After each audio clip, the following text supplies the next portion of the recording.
What is up, everybody? Piscean X here, bringing you more astrology for free. And before we get started, I'd appreciate if you like, subscribe, comment, share if you dare and care, with peace and love. And in this video, we're going to start off talking about my planetarium, the Piscean Plutonic Planetarium faculty. And this is our attempt, or my attempt, because I'm the fucking creator of all of this.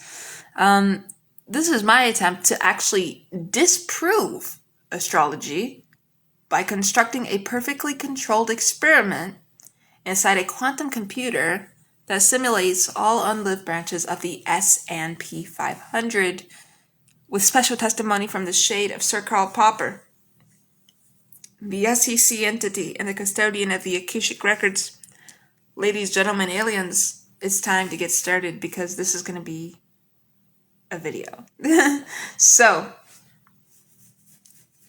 you might be confused. You might be asking yourself, well, what the hell does this even mean? You're going to disprove astrology by constructing a perfectly controlled experiment inside a quantum computer that simulates all unlived branches of the S&P 500. Well, let's do this together. Let's do it together. All right? So we have it set up like a discussion with, we see our fixed stars are here. We see the Piscean key holders here, the Plutonic chair. This is just meant to be fun, a fun way of teaching you astrology. But this is my first time actually trying to dispute it. So let's do this with our prologue, why the planetarium seeks its own refutation. Why are we doing this? Well, we have plumbed the Gorgon's decapitation, the quantum wave function of death, the geographical axis of sheet, and the statistical rituals that clothe our insights in numbers. But we have never performed the one act that would mark us as a true science rather than a sanctuary of esoteric correlation. We have never tried with full rigor and malice aforethought to disprove astrology. The exoteric world, the economists, the data scientists, the cynical materialists challenge us daily. They do. You know why? Show us a replicable, predictive experiment with a pre-registered hypothesis and a p-value that survives correction. We have answered with algorithms and SLAM models, but those are post hoc fits. Bayesian plausibility generator is not a Popperian crucible. Today, we build the crucible with the quantum computer recently acquired by the Planetarium's Probabilitas Fund. Anonymously donated by a tech billionaire who survived the Spica election, we can simulate all possible market histories and see whether astrological indicators truly predict behavior better than chance. All right? Now, the experiment is simple in conception.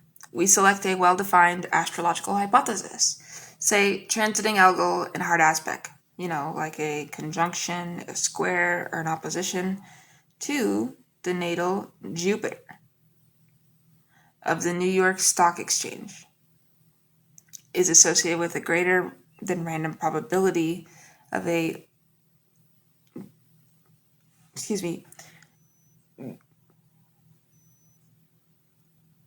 greater than 5% daily drop in the S&P 500. I got a weird ass text on my phone just now. I gotta turn off my phone and not record videos with my phone anymore. Holy shit. Really big distraction. Damn phone. We encode the NYSE chart, alright? The ephemeris and the economic simulation environment into the quantum machine. We then run a massively parallel Monte Carlo across all possible branchings of the market, every butterfly wing flap, every Federal Reserve whisper, every war. In a fraction of a second, the quantum computer can compute the exact probability distribution of market crashes conditioned on the algo transit compared to the unconditional base rate across a multiverse of 2 to the power of 50 possible histories. If astrology holds, the probability of crash should be higher in the algo conditioned branches. If not, we will see no difference. We have pre-registered this hypothesis with the Akashic Records so that even the gods cannot accuse us of data judging.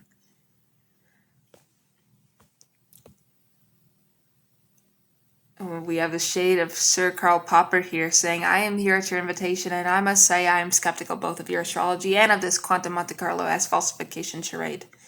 The demarcation between science and non-science, as I wrote, lies in falsifiability. A theory must forbid certain observable states of affairs. Astrology, as commonly practiced, forbids nothing. The failed prediction is always retroactively explained by an overlooked fixed star, a missing hypothetical, an improper ionomsa. Your approach of building a multiverse simulation might finally give astrology a testable spine, but I warn you, if the experiment yields a null result, will you abandon your stargazing? Or will you find some quantum loophole, perhaps the observer effect, perhaps branch selection, to excuse it? I demand an irrevocable commitment. Before the simulation boots, the faculty must sign the Popperian oath. If the null hypothesis is not rejected with a pre-agreed level of significance, the planetarium will dissolve its statistical division and cease to offer predictive business services. Are you prepared for that? Sir Karl, we are prepared. We absolutely are. But we must refine the concept of falsifiability for a quantum context. In a classical experiment, we observe one outcome. If it contradicts the theory is false. In a quantum experiment that simulates all possible outcomes, the theory must be evaluated across the universal wave function. Astrology might be true in this branch, but false in most others. That would not falsify it. It would reclassify it as a theory of branch selection, i.e., in a causal principle that correlates observer structures with specific outcomes. If we find that in the ensemble, the probability is uniform, but in the subset of branches where the planetarium itself performs the experiment, astrology wins. That is a finding of supreme importance, not a failure of falsification, but a discovery of quantum astrological entanglement. So we must refine the oath to account for many worlds' nuance.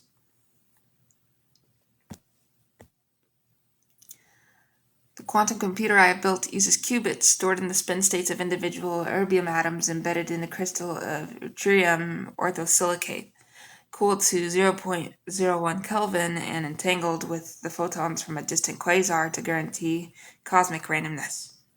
It can simulate a simplified financial market as an Ising model of interacting agents, each making buy-sell decisions based on a mixture of rational expectations, sentiment noise, and, crucially, an astrological signal injected as a periodic modulation of the sentiment field.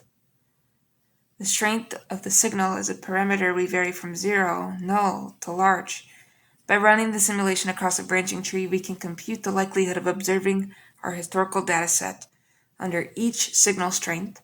The result will be a Bayesian posterior distribution for the astrological coupling constant. I call it the algol parameter.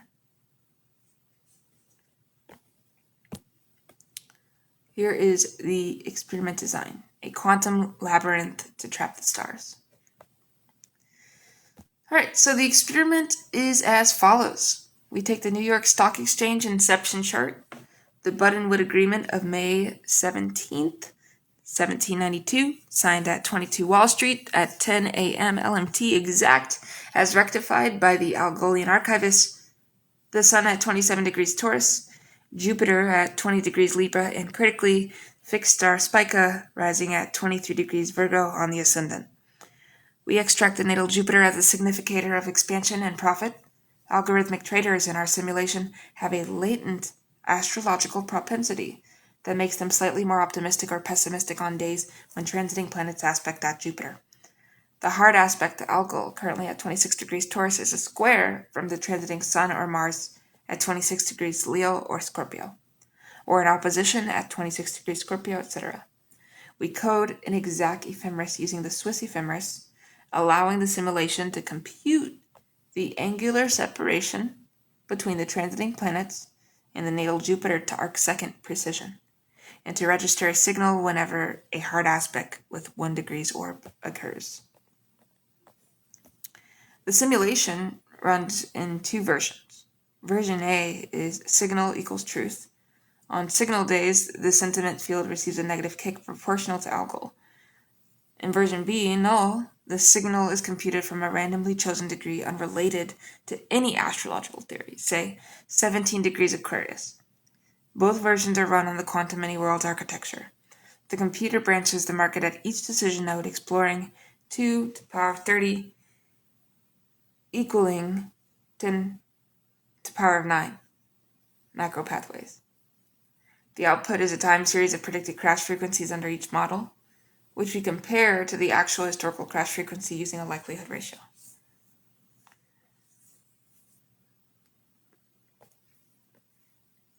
We must interject. If your experiment demonstrates a statistically significant, replicable astrological signal that predicts market downturns, and if that signal is not already priced in by rational agents, i.e., if it can be exploited for profit, then you possess material non-public information derived from a cosmic source. That would constitute a violation of Regulation FD if disclosed selectively, and potentially a violation of the anti-manipulation provisions of the Securities Exchange Act of 1934 if used to trade.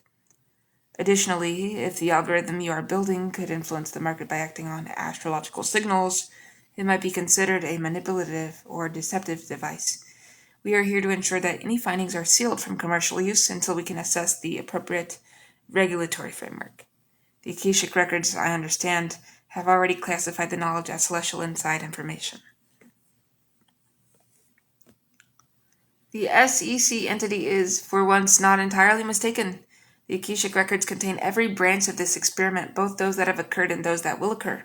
I can tell you now in this branch the outcome of the experiment will be neither straightforward falsification nor straightforward vindication.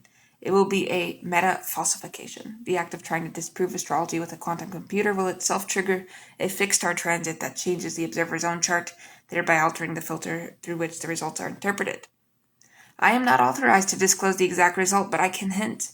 The very qubits you are using are influenced by the current transit of Uranus square the planetarium's own natal Mercury, making the data communication inherently unpredictable.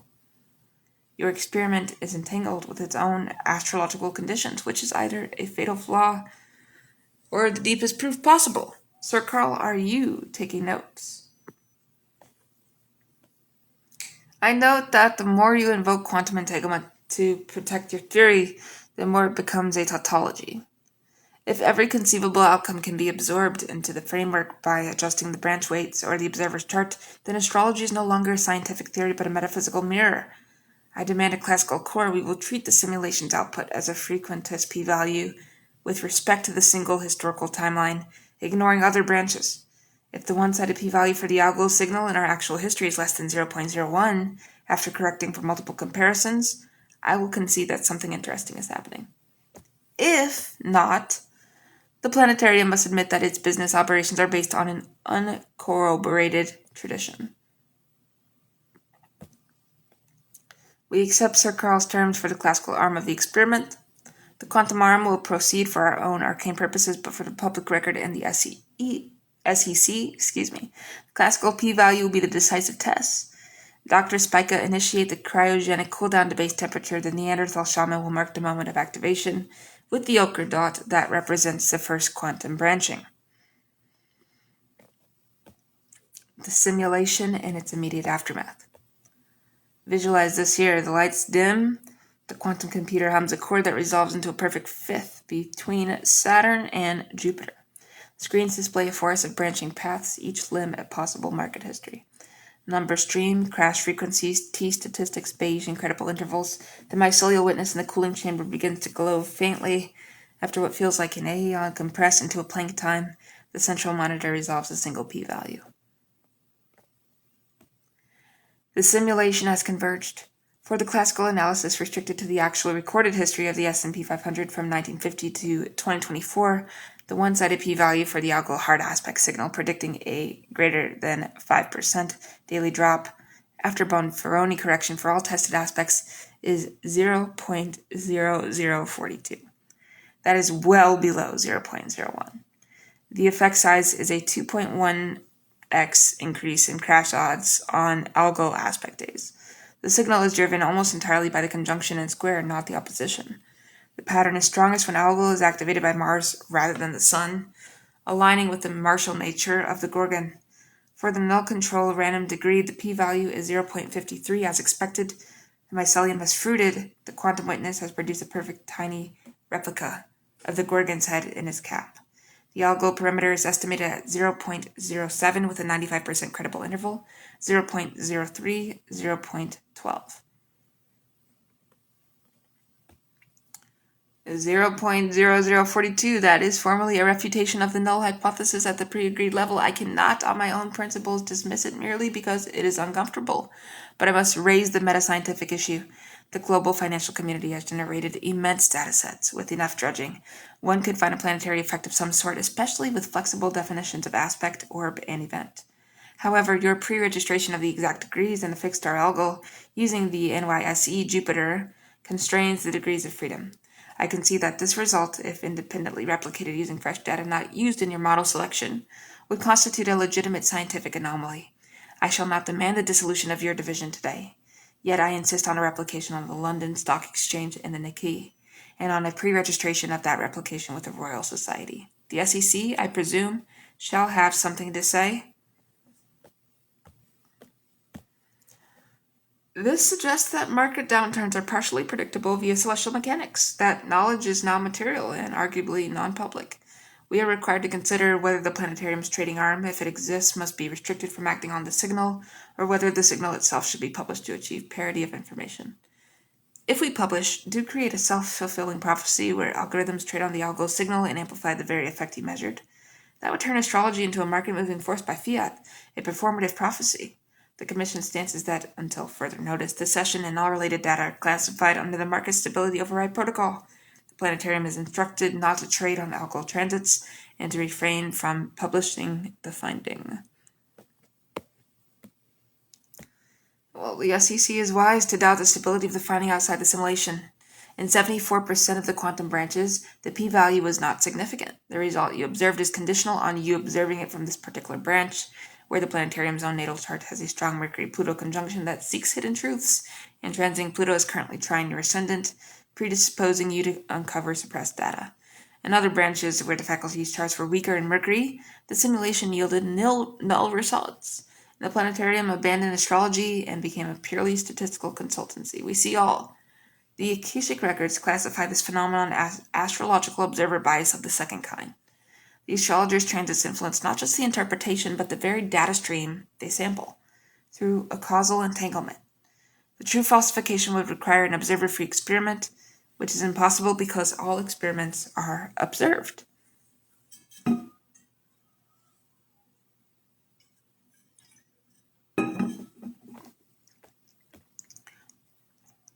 Then we have done something terrible and beautiful. We have proven astrology to the satisfaction of Sir Karl Popper in a single branch, but we have also proven that the proof itself depends on the prover's stars. We cannot universalize the knowledge without collapsing its foundation. The experiment has turned astrology into a quantum Ouroboros. My tears are for the scientific world. I will never accept this, and for the mystics who will never understand the mathematics. The planetarium must retreat deeper into its classified role. We know the algo signal is real in this timeline, and we can advise our clients with the SLAM model, but we cannot make astrology a public science. It remains an initiatory art, now with a privately validated p-value that we bury in the vault. I propose a final interpretation. Astrology is a participatory reality generator. The fixed stars are archetypal attractors that structure the probability landscape, but the act of measurement, both the market's collective observation of the transit and our observation of the market, stabilizes one branch. The algo crash signal is real because human beings en masse have for millennia feared the Gorgon's head unconsciously, and their collective nervous system primes selling pressure around certain celestial geometries. The stars don't compel the market, they channel the fear memory of the species. The quantum simulation didn't model that.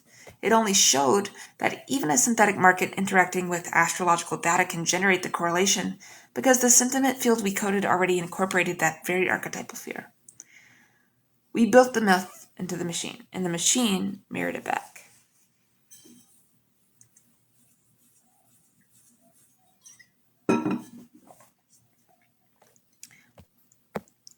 All right.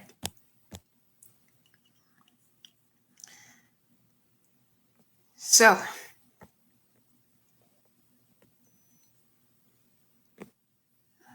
I'll complete here.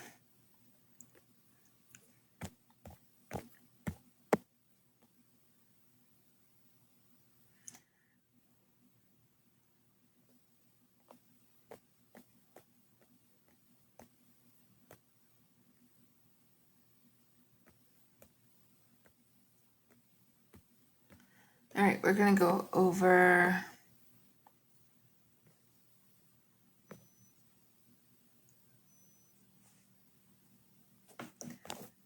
okay, I was gonna go over that, but that I don't really want to talk about the fact that I came up with this. This one's like alien finance astrology, hard to explain, but um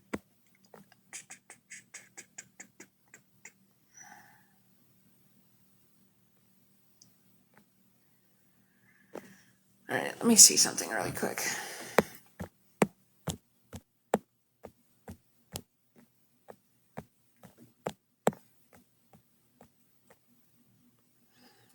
Um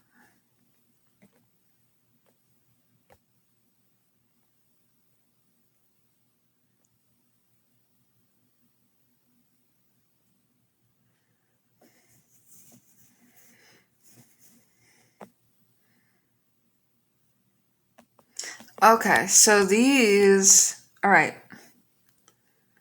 Um okay, these are just ideas each engineered to generate maximum temporal and physical leverage from the fixed stars, the hypothetical planets, and the innate gullibility of the exoteric marketplace. So yeah, so for example, you guys see I have these called convocations, and I have them numbered off for a section. So like convocation 1 here is the planetarium structures the first astro venture capital fund, seeded with algo dollars and governed by the transits of Jupiter Uranus. So like, for example, like these are invoked entities. The Silicon Valley shade composite of failed unicorn founders, the archangel of risk capital, a being with an Excel spreadsheet for a face, the SEC entity returning exasperated, and the Lyran ambassador providing the term sheet. That's a form of alien. So we have our synopsis here. It's just the faculty will design a venture capital fund, the Medusa Innovation Fund, that invests exclusively in startups whose incorporation charts feature a harmonious fixed star like Spica Regulus on the midheaven and a controlled algo in the 12th. Investment decisions are made only on days when the moon applies to a Jupiter trine and the trans-Neptunian Chronos is direct. The fund's limited partners include Sovereign Wealth Funds, the Cosmic Sovereign Wealth Fund, and a consortium of Lyran family offices. The convocation will finalize the astrological due diligence checklist and backtest the portfolio against 30 years of unicorn failures and successes, revealing that startups with Spica Rising outperformed the NASDAQ by a factor of 2.4. And then we have our profit angle, carry of 2% management fee and 20% carried interest on the algo dollar. Outperformance plus a side pocket for talismanic IPO elections. So, yeah, I just take astrology and I run with it, and I try to have fun with it to the best of my ability so I can actually, teach you guys something. This is more helping you understand astrology and wealth. And I call this a complete, extensive, rigorous, and original treatise on advanced astrological personal finance. Again, we're reading out of one of my various astrology books that I've done, but have not published because I don't know how yet. I call it CSM for short. And yeah, we're almost to 40 videos in the series so far, but I have over 800 on the channel. So subscribe, like, comment, share if you dare and care. And I will see you in the next one with peace and love. Piscean out.